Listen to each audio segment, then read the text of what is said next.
India versus south Africa का तीसरा T20 खत्म हो चुका है और बड़ा ज़बरदस्त मैच हुआ है। दोनों साइडों ने पूरी कोशिश की। साउथ अफ्रीका की तरफ से मुझे मुझे ना अब बड़ा अजीब सा लगता है। ये तब से सेटल हो ही नहीं सके जब AB डिविलियर, हाशिम आमला वगैरह, फैफ डुप्लेसी ये सब गए थे। डेल स्टेन हो गए बॉलिंग में। इवन रबाडा इनके पास थे, जो कि उस वक्त बेहतरीन बॉलर थे। बॉलिंग इनकी अभी भी डिसेंट है, लेकिन आई थिंक मुझे कोई प्लानिंग, कोई विजन नज़र नहीं आता अब साउथ अफ्रीका में। पिछले कुछ मैच देखे तो इंडिया ने 2 मैच जो जीते हैं वो बिल्कुल वन साइडेड कह सकते हैं ऑलमोस्ट। इस मैच की भी अगर बात करें तो ये अगर स्कोर कार्ड आप देखते हो तो लगता है कि साउथ अफ्रीका ने बहुत कोशिश की होगी, लेकिन ये जिस वक्त वो एक इनिंग एंड से मार्को जेनसन ने खेली, वो उस वक्त मैच खत्म हो चुका था। मतलब 20-25 बॉलों पे आपको अभी 90 चाहिए था, 85-90 स्कोर चाहिए था। वहाँ से वो जिस तरह की वो शॉट्स लग भी रही थी, सो वो ऐसा नहीं था कि वो मैच जीतने की तरफ जा रहे थे। वो सिर्फ अपना, अब उनको पता था कि बस अब सिर्फ जो कर सकते हैं अब करें। सो खैर वहाँ से मैच खत्म हो चुका हुआ था, तो वो एकदम 80-90 रन जो थे वो आखिरी 20-25 बॉलों पे हुए और 11 स्कोर से इंडिया ये मैच जीता। और स्कोर कार्ड में मैंने आपको बताता हूँ, संजू सैमसन फिर दोबारा 0 पे आउट हो गए। पिछले मैच में भी वो 0 पे आउट हुए थे। उससे पहले उन्होंने 100 किया था। उससे पहले जो बांग्लादेश के खिलाफ मैच था उसमें भी उन्होंने 100 किया था। 2 100 इकट्ठे किए, फिर 2 0 इकट्ठे किए। तो मुझे ना ये चीज़ थोड़ी सी समझ नहीं आती। आज भी जिस तरह से वो आउट हुए ना, मुझे ऐसा लगता है कि वो ना जोन आउट हुए होते हैं कई इनिंग्स में।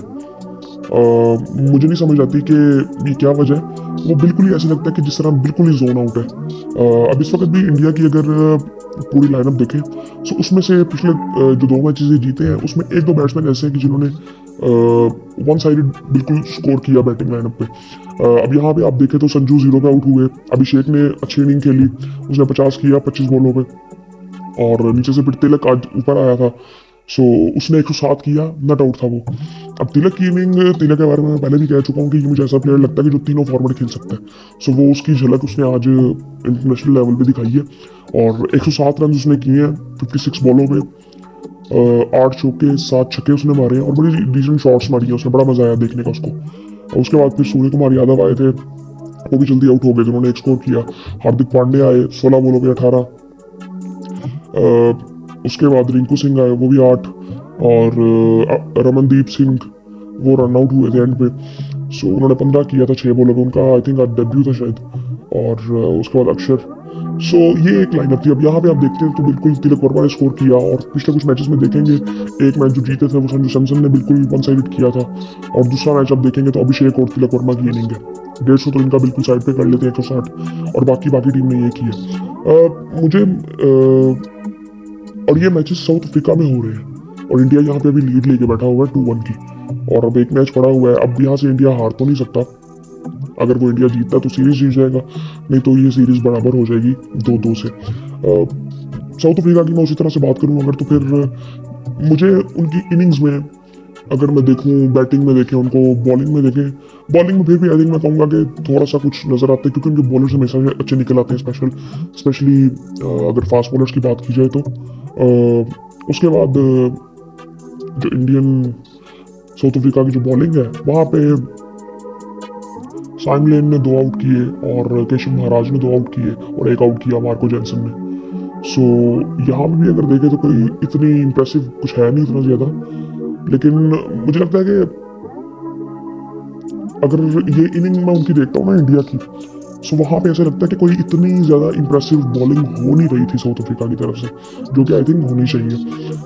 उन्होंने बैटिंग भी अच्छी की है बिल्कुल, अभिषेक ने और तिलक वर्मा ने। लेकिन आई थिंक साउथ अफ्रीका की बॉलिंग भी कोई इतनी खास लग नहीं रही थी आज, जो कि अच्छी की जा सकती थी। उसके बाद जब साउथ अफ्रीका बैटिंग करने आया, सो कोई उसमें हाईलाइट इतनी ज़्यादा नहीं है। उनके जो ओपनर थे रीजा हेंड्रिक्स थे और रिकल्टन थे। रिकल्टन ने 20 किया, हेंड्रिक्स ने 21 किया 13 बॉलों पे। और उसके बाद फिर एडन मार्करम आए, उन्होंने 29 किया। सो इनकी जब मैं पूरी इनिंग देखता हूँ ना, अब एडन मार्करम ने पहले मारा और उस वक्त वो खड़े हुए थे स्टब्स के साथ। सो अब वहाँ पे पता नहीं था कि मार्करम ने मारना है कि स्टब्स ने मारना है। सो मतलब वो एंकर वाला कॉन्सेप्ट यहाँ पे अभी नज़र आता नहीं है। हैंड्रिक्स का वैसे अगर उनकी गेम को देखते तो वो उनका काम होना चाहिए, जो कि अभी नज़र नहीं आ रहा। यहाँ पे अगर एडम मार्गन को देखें तो स्टब्स उनके साथ खड़े थे, तो उनका काम था कि वो एंकर करते इनिंग को और अपनी टीम को लेके जाते, और वो कैप्टन भी हैं। उसके बाद क्लासन है। अब क्लासन की भी समझ आती नहीं है।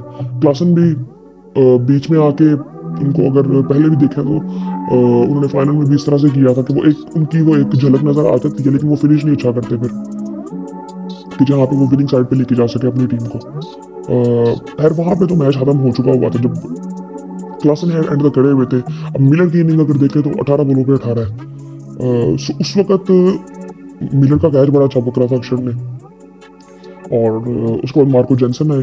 अब उनकी भी आप अगर शॉट्स देखेंगे तो ये इनिंग तो उनकी बड़ी ज़बरदस्त लग रही है। 54 17 बॉलों पे 5 छक्के और 4 चौके उन्होंने लगाए।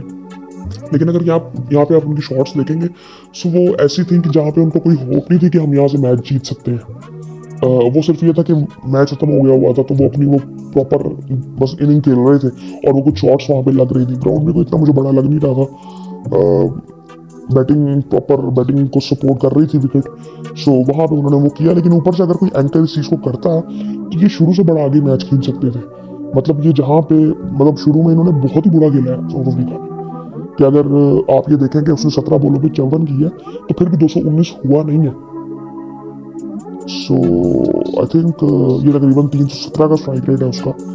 सो आई थिंक वो ऊपर से बहुत ही बुरा खेल है। ऊपर से कोई ऐसी उम्मीद नजर नहीं आई थी कि जिस तरह मार्करम को, आई थिंक मार्करम की तरफ से भी कोई इंप्रेसिव ऐसी कोई इनिंग नजर आती नहीं है रिसेंट टाइम्स में कि हम बात करेंगे वो अपनी टीम को उस तरफ लेके जा रहे हैं। सो आई थिंक मज़ा तो आया मैच का, लेकिन आई थिंक मुझे लगता है कि साउथ अफ्रीका को बेहतर करना चाहिए। वो अपने घर में खेल रहे हैं। सो ये जो घर वाली बात आजकल हो रही है ना, तो घर पे आजकल कोई भी अच्छा नहीं खेल रहा। पाकिस्तान की रिसेंट टाइम्स में बात करें तो पाकिस्तान अभी इंग्लैंड से जीता था, उससे पहले 3 साल से हार रहा था। अभी इंडिया 3-0 से न्यूजीलैंड से हारा है अपने घर में। उसके बाद अब ऑस्ट्रेलिया 2-1 से हारा है पाकिस्तान से। अब ये लीड यहाँ पे भी इंडिया ले रहा है, तकरीबन 2-1 की लीड, तकरीबन नहीं 2-1 की लीड चल रही है। तीसरा मैच भी इंडिया की पूरी कोशिश होगी कि जीत के सीरीज जीती जाए। सो ये वो जो कॉन्सेप्ट था ना कि जी अपने घर में अच्छा खेलना एक एडवांटेज होता है, सो वो एडवांटेज आई थिंक कोई उठा नहीं पा रहा पिछले इस साल में स्पेशली।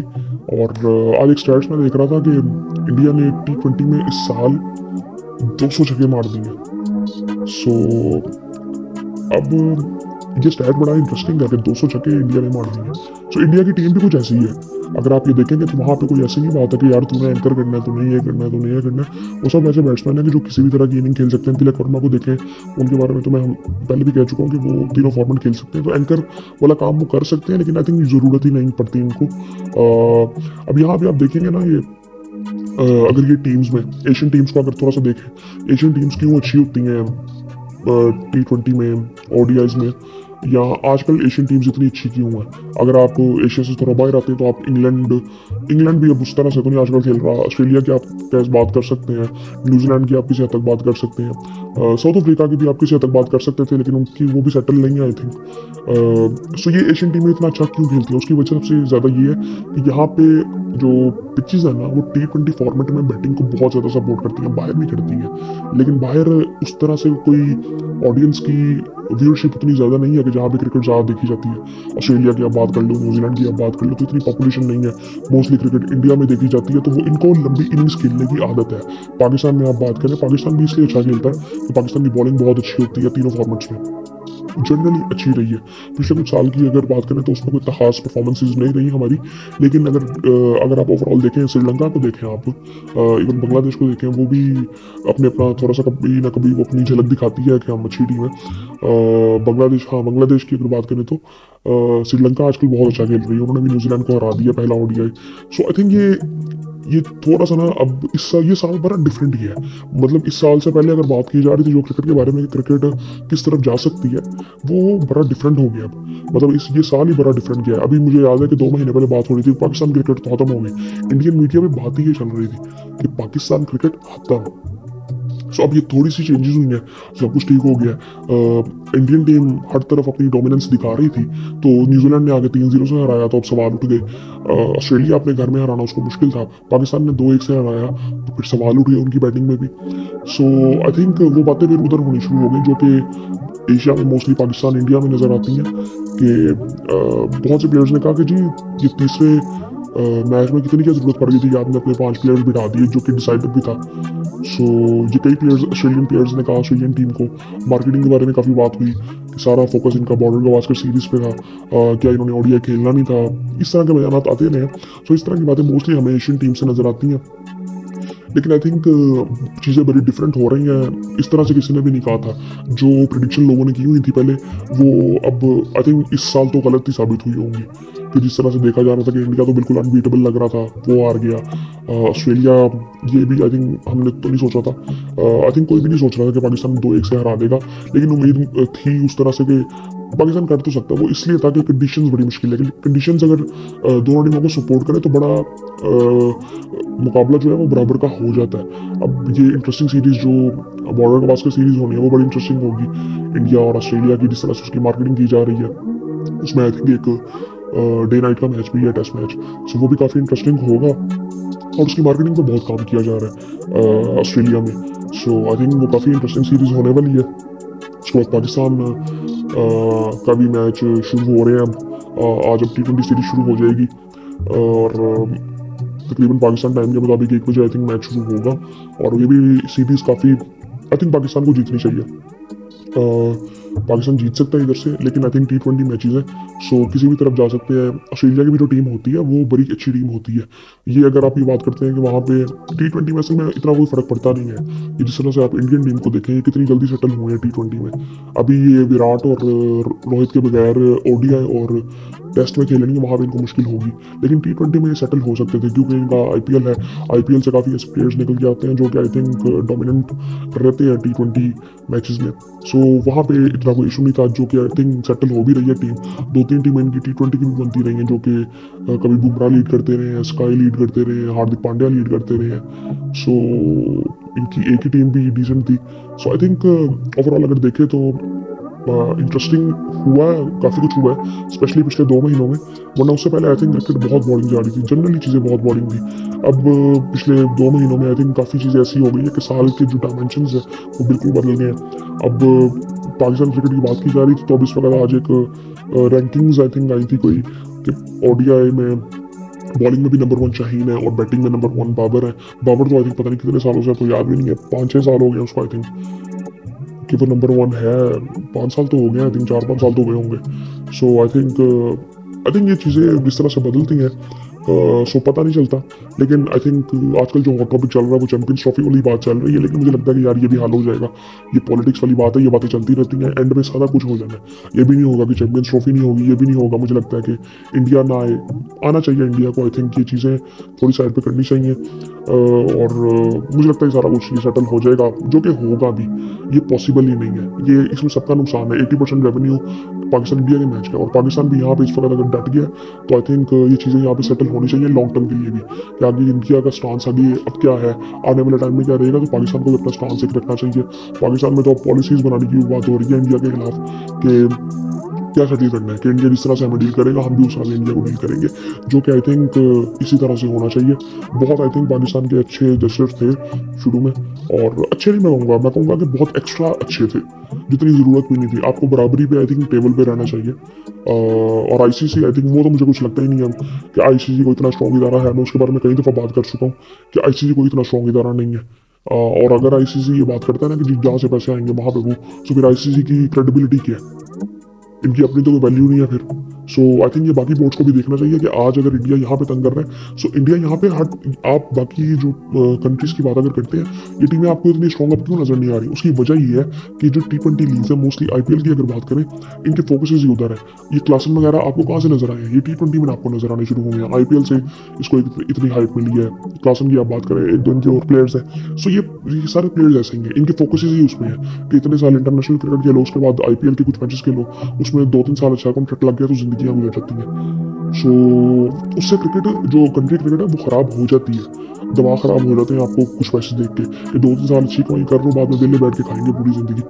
सो आई थिंक ये जो कंसेप्ट है ये मैं काफ़ी देर से बनाना चाह रहा हूँ, टाइम ही नहीं मिल रहा यार। मैंने पहले भी बात की थी कि वो एक जो आई थिंक फैक्ट बन चुका हुआ है कि इंडिया की वजह से क्रिकेट को फायदा भी बहुत ज़्यादा हुआ और नुकसान भी बहुत ज़्यादा हुआ है। उस पर आई थिंक मुझे डिटेल में बात करनी है।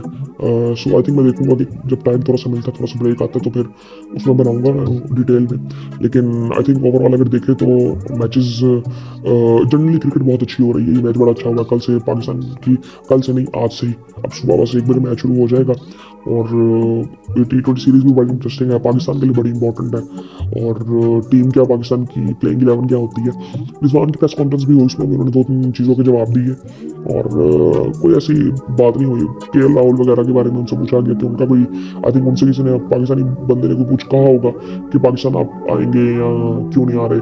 तो इस तरह से उन पर रिस्पॉन्स मांगा गया सहाफ़ी की तरफ से। सो उन्होंने कहा कि यार उनको आना चाहिए, और बाकी ये PCB वगैरह ये सारे मैनेज करेंगे जिस तरह उनको करना चाहिए, और उनको आना चाहिए, हम उनको वेलकम करेंगे। सो आई थिंक ओवरऑल अगर देखें तो एक आई थिंक मुझे लगता है कि एक ठहराव नज़र आना शुरू हो रहा है पाकिस्तान क्रिकेट में, जो कि अच्छी बात है। आई थिंक मैं अगर सारी चीज़ें अगर हम साइड पे करें पॉलिटिक्स को, सो वो एक स्टेबिलिटी थोड़ी सी नज़र आनी शुरू हो रही है। लेकिन ये तो मसला पाकिस्तान का कि आपको कई चीज़ों की वजह पता ही नहीं चलती कि ये क्यों किया गया। अभी काफ़ी चीज़ें वो CEO PCB के चेंज हुए हैं,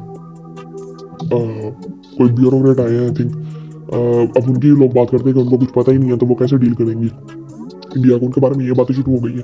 तो ऐसी सारी चीज़ें चलती रहती है कि जिनकी कोई वजह नहीं होती, और कई दफ़ा हम अफोर्ड कर भी नहीं सकते थे, जो कि आई थिंक हमने वो खामियाजा भुगता है वर्ल्ड कप में, T20 वर्ल्ड कप में, उससे पहले भी। और एशिया कप में जो हमने हाइब्रिड मॉडल को एक्सेप्ट किया था, वो सबसे फजूल फैसला था, और वो उसने हमें बहुत ज़्यादा आई थिंक कॉस्ट की है। उससे हमें नुकसान हमारी क्रिकेट को जनरली बहुत ज़्यादा हुआ है। और अब उसमें भी जो हाथ किसका था, इंडिया का था। इंडिया के फजूल मसले मसाइल हैं, और ये इसी तरह से इंडिया तो हमारे साथ कर रहा है ना। और ये सिक्योरिटी का मसला मसाइल ये वन साइडेड है, इसको कोई ऐसा मसला नहीं है। इंडिया की MMA की टीम इस वक्त यहाँ पे थी, MMA के सारे प्लेयर्स वो कराची भी गए थे, वो लाहौर भी गए हैं। सो कोई ऐसा मसला नहीं था उनका। अब वो पूछ के नहीं आए क्या? सो ये सारी चीज़ें थी, इनकी कबड्डी की टीमें आती जाती रही हैं।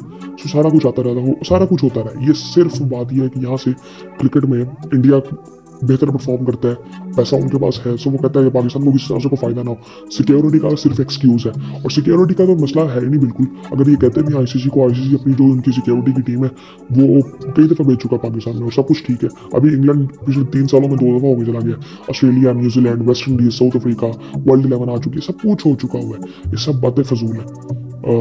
ये सिर्फ एक, और ये इंडियन प्लेयर्स को भी पता होगा आई थिंक। बाकी आई थिंक मैच बड़ा ज़बरदस्त हुआ है, और फिर इंशाल्लाह आपसे बात होती है।